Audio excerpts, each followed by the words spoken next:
Bible story comes from 1 Kings chapter 1. King David was getting old, and it was almost time for one of his sons to become the next king.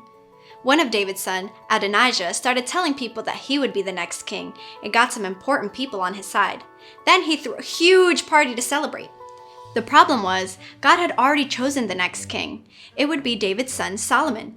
God had big plans for Solomon, and instead of following God, Adonijah decided to do only what he wanted. Nathan, God's special messenger, knew God's plan. Nathan went to Solomon's mother Bathsheba and let her know that Adonijah was announcing himself to be the next king without David even knowing. Nathan told Bathsheba to go talk to the king right away. Bathsheba went to King David and asked why Adonijah has become king when her son Solomon was promised to be king. When King David realized what was going on, he acted quickly. David had Solomon ride to the king's horse so everyone in the kingdom would know that Solomon was the next king. They blew trumpets and shouted, "Long live King Solomon," so everyone there could hear. Once it was clear that Solomon was the true ruler of Israel, Adonijah ran away.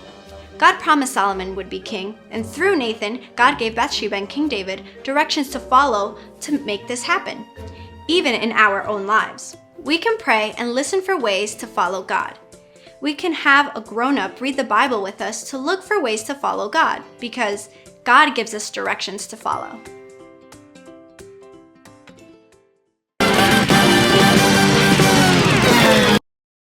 If any of you lacks wisdom, you should ask God, who gives generously to all without finding fault, and it will be given to you. James 1:5.